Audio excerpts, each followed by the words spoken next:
Selamat datang di channel saya Serangga Gatal. Jangan lupa di subrek, like and share. Mimin doakan semoga kita sehat semua. Oke, kita mulai. Pria tua kurus itu memegang bola kristal dengan satu tangan ketika tubuhnya dengan cepat berbalik untuk menghindari serangan Feng Dong. Kamu cukup cepat bukan?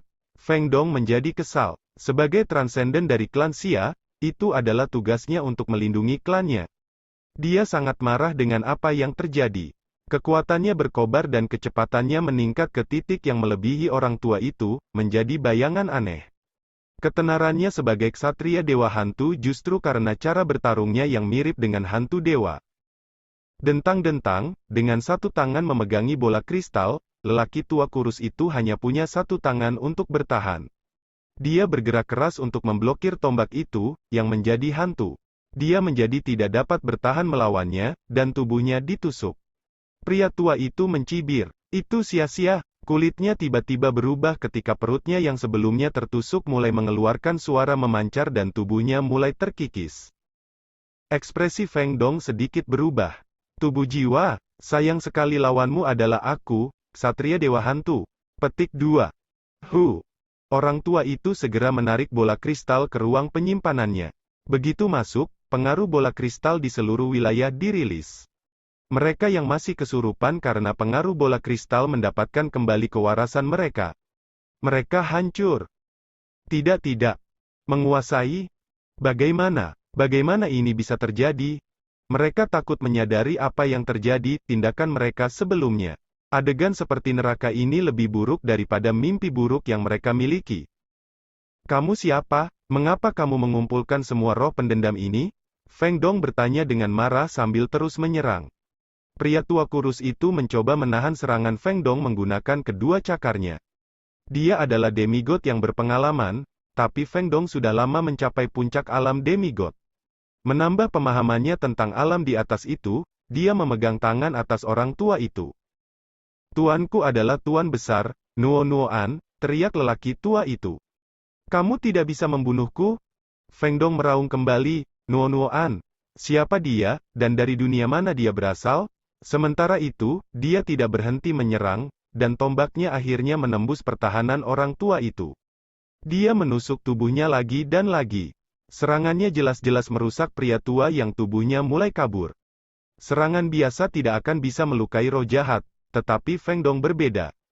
Misteri mendalamnya memungkinkannya untuk merusak mereka. Weng gelombang-gelombang. Ketika orang tua itu mencapai napas terakhirnya, sebuah bayangan muncul di belakangnya. Membentuk tengkorak hijau ilusi, ia berteriak, "Xia Clansman, berhenti. Apakah kamu Nuo-Nuoan? Kamu membantai orang-orang dari klan Xia aku. Mengapa aku berhenti?" Dia terus menyerang, dan setiap serangannya menyebabkan tubuh lelaki tua itu semakin kabur. "Xia Clan Transcendent, bukankah kamu ksatria hantu Feng Dong dari Gunung Dewa Putih Hitam? Biarkan bawahan aku pergi, atau mati," tengkorak itu mengancam. Hanya ada jalan bagi pembunuh massal Xia Clanku, mati. Dengan kecepatan kilat, tombak Feng Dong terus menyerang. Orang tua itu akhirnya tidak bisa lagi menahan diri. Ketika dia menghilang ke udara tipis dengan teriakan sedih, hanya menyisakan ruang penyimpanannya di belakang. Sialan, tengkorak ilusi mengutuk saat menghilang. Feng Dong meraih ruang penyimpanan. Dia mengaduk-aduk itu dan dengan cepat menemukan bola kristal, yang dia pecah segera setelah itu keluar. Banyak hantu dendam dilepaskan dan, di bawah hukum dunia, menghilang tanpa jejak. Abu menjadi abu, debu menjadi debu. Feng Dong menunjukkan ekspresi suram saat dia mendengarkan para hantu meratap. Dia membenci orang yang membunuh dengan gegabah. Pengalamannya sejak masa mudanya telah mengubahnya menjadi sesuatu yang lebih hantu daripada manusia. Dia turun ke kota county. Melihat pemandangan orang-orang yang meratap, beberapa di antaranya remaja, membuatnya mengingat dirinya yang lebih muda. Orang luar, Feng Dong berteriak marah. Meskipun dia mendidih dengan amarah, dia tidak lupa untuk mengirimkan situasi ke kepala istana Chen. Di dalam teras di belakang kedai pertumpahan darah, Sue Ying masih berdiskusi dengan kelompok 3 orang dari kedai pertumpahan darah. Dia bisa merasakan bahwa pemimpin, Chen Qiu, memiliki kesan yang sangat baik padanya, berbeda dengan dua lainnya yang memandangnya dengan tidak menyenangkan. Pria tua dengan janggut dan pria botak berjubah kuning sedang mendiskusikan secara rahasia. Ini aneh, Manor Master biasanya menyendiri, namun dia benar-benar menerima Sue Ying dengan baik. Sangat jarang baginya untuk menjadi seperti ini. Memang, Tuan Manor biasanya seperti ini hanya dengan beberapa kerabat dekatnya. Mereka berbicara sebentar dan Sue Ying bersiap untuk pergi ketika, tiba-tiba, ekspresinya berubah. Sue Ying, ada pembunuhan massal di Provinsi Sun Tranquil kami. 3 kota telah melaporkan korban sejumlah besar manusia. Mereka meninggal sebagai kematian yang menyedihkan, dan jumlah total korban mungkin lebih dari 1 miliar. Saudara Dongbo, telah terjadi pembunuhan massal di sebagian besar dari 19 provinsi Xia Clan kami. Kami kehilangan kontak dengan beberapa transenden yang tinggal di kota-kota itu. Kami yakin mereka tidak mati, karena gelang komunikasi mereka akan mengirim sinyal. Hanya setelah Ksatria Hantu, Feng Dong, membuat laporan ke Istana Infernal bahwa kami mengetahui apa yang terjadi dan kami mengirim patroli. Kerugian saat ini sangat besar. Sue Ying. Laporan datang satu demi satu. Sue Ying sangat terkejut, dan dia merasa sulit untuk percaya. Miliar adalah kata yang terlalu sederhana untuk mewakili jumlah orang yang tak terhitung jumlahnya ini. Ketika dia melakukan perjalanan keliling dunia, berbaur dengan manusia bersama dengan istrinya selama 100 tahun, Sue Ying bahkan tidak pernah berpikir dirinya berada di atas orang-orang fana itu. Baginya, dengan pengecualian bahwa transenden lebih kuat daripada manusia, mereka persis sama. Dia telah mengajarkan anak-anak biasa itu tombak dengan cara yang tulus dan setara. Dia kaget mendengar tentang pembunuhan massal yang terjadi. Oh, Chen Jiu merajut alisnya. Sue Ying, apakah ada sesuatu yang terjadi di klan Xia kamu? Sue Ying menjawab dengan suara yang sedikit serak, benar. Chen Jiu mengangkat alisnya, dia bisa merasakan suasana hati Sue Ying yang masam. Kamu harus berhati-hati, mengingat metode brutal yang mereka gunakan, mereka mungkin didukung oleh orang-orang dari dunia dewa. Tapi mereka belum pernah begitu terbuka dan sombong sebelumnya. Mungkin Dark Abyss ada di balik ini. Tindakan seperti itu normal dalam Dark Abyss yang kacau. Dugaan aku adalah bahwa pembantaian ini dengan tujuan mengumpulkan jiwa-jiwa dilakukan oleh kelompok demigods dari Dark Abyss, jelas Chen Jiu. Para demigods dari Dark Abyss? Sue Ying bertanya sebagai tanggapan. Chen Jiu menjawab, aku sudah memberitahu kamu, grup yang paling aku waspadai dari semua yang turun di sini adalah dari Dark Abyss. Mereka berbeda dari para demigods dari dunia fana dunia dewa. Bakat bawaan mereka sebanding dengan artefak dewa, dan anggota kelompok yang tiba saat ini bukan sembarang iblis biasa. Mereka telah menjalani proses seleksi, dan yang tersisa semuanya adalah eksistensi teratas. Pembunuhan di Abyss kegelapan itu jahat, dan persaingannya sengit. Dengan bakat dan kekuatan mereka, para anggota yang dipilih untuk kelompok demigods ini harus sangat kuat. Chen Jiu melanjutkan, kamu Xia Clan harus lebih waspada. Karena mereka tidak berani, mereka jelas tidak peduli dengan kamu. Sue Ying tersentuh oleh perawatan Chen Jiu-nya. Terima kasih atas perhatian kamu, Brother Chen Jiu. Aku tidak akan tinggal lebih lama. Kami akan menggunakan gelang komunikasi untuk menghubungi kamu nanti tentang keberangkatan kami. Chen Jiu memberikan perpisahan. Gelang komunikasi yang dimilikinya adalah milik klan Xia yang diberikan kepala istana Chen kepadanya. Gelang dari pesawat lain tidak bisa digunakan untuk berkomunikasi dengan orang-orang dari klan Xia. Sue Ying tiba di luar salah satu kota besar klan Xia. Dia melihat sekeliling kota dan desa-desa di sekitarnya. Udara mereka padat dengan bau darah dan ada mayat berserakan dimanapun dia memandang. Semua orang mati, tidak ada yang selamat. Melihat adegan ini membuat hatinya merinding. Sial, Sue Ying mengertakkan gigi. Dia telah mengunjungi kota ini bersama dengan istrinya di masa lalu. Mereka mencoba banyak makanan ringan, dan bahkan membeli kue untuk anak-anak setempat. Tapi sekarang, semua orang sudah mati. Kota itu telah menjadi kota hantu. Memasuki kota, mata Sue Ying diwarnai merah. Racun hexing telah membawanya mendekati kematian, tetapi itu juga membuatnya menghargai hidup. Dia mencintai anak-anak, dan meskipun dia dan Jing Qiu tidak memiliki, baginya, anak-anak mewakili harapan, dan kehidupan. Tapi negara kota ini berada di kota yang dulunya ramai sekarang sudah mati. Mayat yang tak terhitung jumlahnya tersebar di kiri dan kanan, dan udara berbau darah. Adegan ini membuat hati Sue Ying menjadi dingin. Dia mengepalkan tangan begitu erat sehingga buku-buku jarinya memutih. Di mata kamu, apakah Xia Clan aku hanya ternak? Kepala Istana Chen, apakah kamu sudah mengkonfirmasi identitas mereka? Sue Ying mengendalikan kemarahan yang meningkat dalam dirinya saat ia mengirimkan pertanyaan ke Kepala Istana Chen. Kami yakin mereka datang dari abis kegelapan, dan bahwa Tuan Roh jahat yang Feng Feng bunuh adalah Nuo Nuoan. Kepala Istana Chen menjawab, investigasi lebih lanjut sedang berlangsung, dan, untuk saat ini, kami tidak dapat mengkonfirmasi di mana tim dari Dark Abyss berada. Beritahu aku segera setelah kamu menemukan mereka, kata Sue Ying. Oke, Sue Ying, yakinlah, klan Xia kita sama sekali tidak akan memaafkan mereka. Kepala Istana Chen dengan kukuh menjawab. Ngomong-ngomong, tim dari Bloodset Tavern memperingatkan aku untuk sangat berhati-hati dengan kelompok dari Dark Abyss. Sue Ying memberitahu Kepala Istana Chen tentang semua yang dikatakan Chen Jiu kepadanya. Meskipun niatnya membunuh menembus atap, dia harus terlebih dahulu memahami kekuatan tempur pihak lain. Segera, keduanya memutuskan koneksi. Sue Ying masih berdiri di daerah kosong. Melihat sekeliling, dia mengerti bahwa dia adalah satu-satunya orang yang hidup di seluruh area. Meskipun masih pagi, dan matahari tinggi di langit, hanya suara erangan yang bisa terdengar saat angin bertiup, dan seluruh tempat berbau darah. Itu membuat Sue Ying merasakan hawa dingin yang meresap ke tulangnya. Orang luar dari Dark Abyss. Mata Sue Ying dipenuhi dengan keinginan untuk membunuh. Meskipun iblis-iblis kecil yang lemah itu berhibernasi di seluruh dunia, kekuatan tempur mereka terlalu lemah untuk membunuh sejumlah besar manusia dalam sekali serangan. Pembantaian seperti itu tidak terjadi dalam waktu yang lama. Hal ini tidak bisa dirahasiakan. Segera, setiap transenden dari klan Xia tahu tentang hal itu. Mereka tertegun sejenak, tetapi kemudian kemarahan menguasai mereka. Mereka ingin membalas dendam, namun, sesuai perintah Kepala Istana Chen, para demigod sudah mencari para pelaku, sehingga transenden lain dilarang bertindak.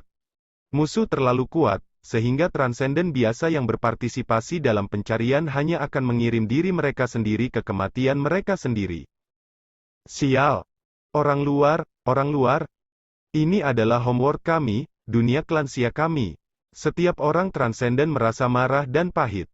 Orang-orang luar itu telah benar-benar datang ke kampung halaman mereka dan membantai orang-orang mereka. Siapa yang bisa menanggung rasa sakit seperti itu? Di puncak gunung di mana angin dingin melolong, ada sosok mengenakan jubah hitam. Wajahnya tampak sia-sia, seolah hanya tulangnya yang tersisa, dan matanya bersinar hijau. Angin dingin menyapu melewati, menyebabkan jubahnya mengepakkan angin. Ini tidak lain adalah pria yang dicari seluruh klan Xia, Nuo Nuoan. Xiu. Sebagian ruang di daerah sekitarnya terkoyak. Seorang wanita yang mengenakan pakaian berwarna merah terang terbang dari dalam dan dengan hormat menawarkan bola kristal kepadanya, sambil dengan percaya diri berkata, "Tuan, aku telah mengumpulkan jiwa-jiwa dari 100 juta manusia." Segera, sosok demi sosok mulai merobek ruang dan datang ke pria itu. Dengan cara yang sama, mereka menyerahkan bola kristal kepada tuannya menggunakan kedua tangan. Tuan, aku hanya mengumpulkan 60 juta jiwa manusia. Tuan, aku tidak bisa. Mereka semua merasa gugup. Mereka kembali di bawah perintah yang diberikan oleh tuan mereka. Baiklah, pria berjubah hitam itu melambaikan tangannya, mengumpulkan semua bola kristal. Saat itu, matanya melebar. Weng! Untuk sesaat, mata pria berjubah hitam itu seperti sebuah lorong yang mulai diterbangkan para pelayan. Siapa yang akan berpikir bahwa aku akan ditemukan oleh klan Xia meskipun tindakanku tergesa-gesa?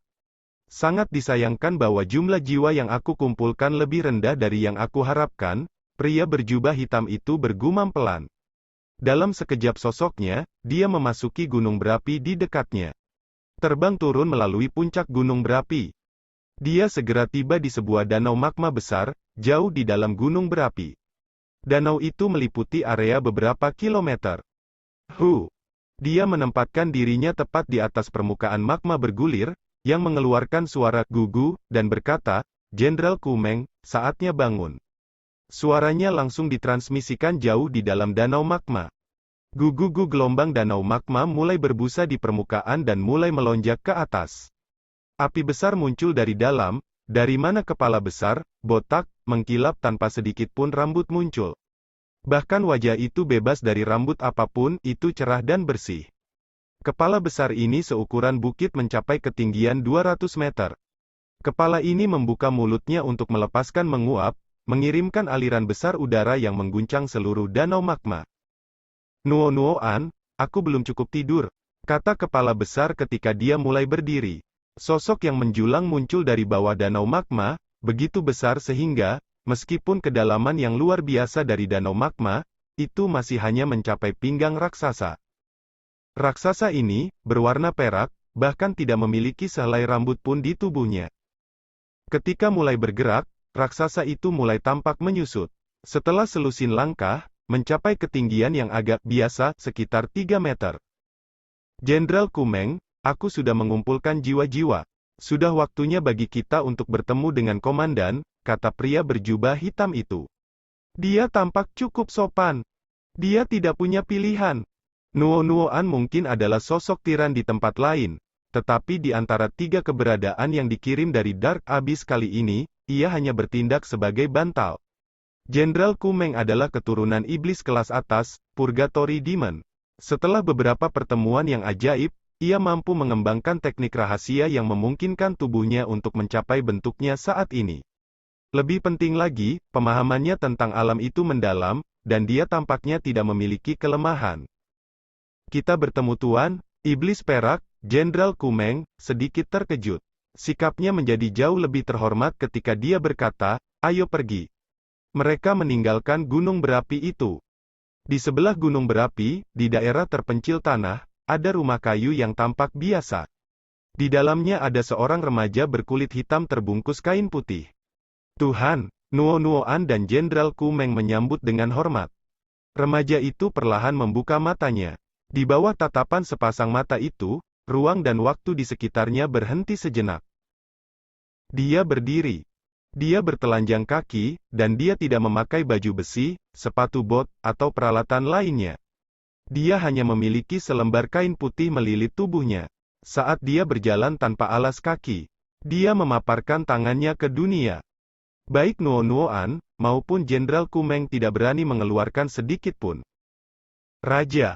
Di bawah peraturan Dark Abyss, hanya Dewa Iblis yang bisa memenuhi syarat untuk menjadi penguasa suatu wilayah.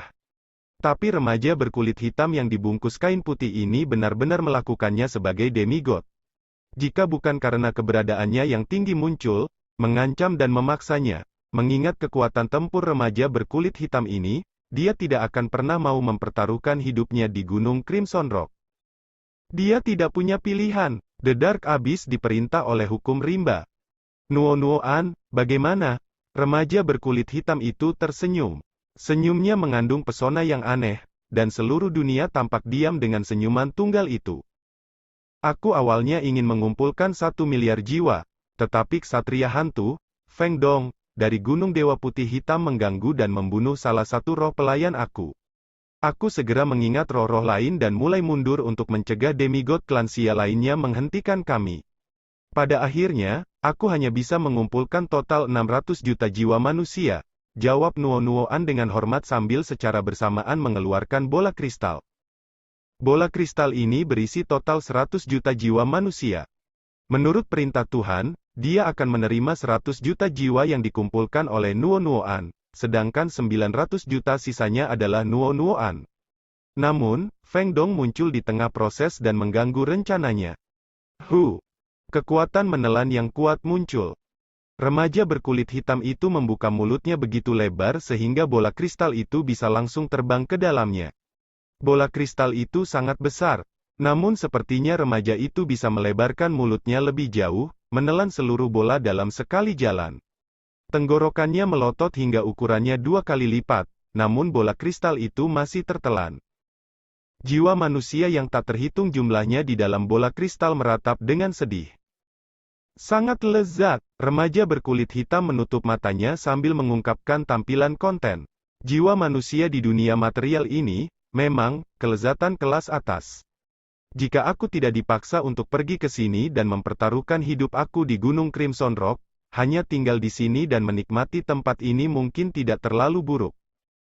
Dengan kekuatan Tuhan sendiri, kita pasti akan bisa selamat dan kembali dari Gunung Crimson Rock, kata Nuo Nuoan. Bertahan. Mata remaja berkulit hitam itu tenang. Tentu saja kita akan selamat. Aku, Yulan, pasti akan hidup kembali. Ayo pergi. Kami berkunjung ke Gunung Dewa Putih Hitam. Gunung Dewa Putih Hitam, Nuo Nuoan dan Jenderal Kumeng bingung. Remaja berkulit hitam itu dengan apatis menjawab, Siak Klan. Sekian dulu update-annya, tunggu lanjutannya di channel saya Serangga Gatal, di subscribe ya guys. Terima kasih.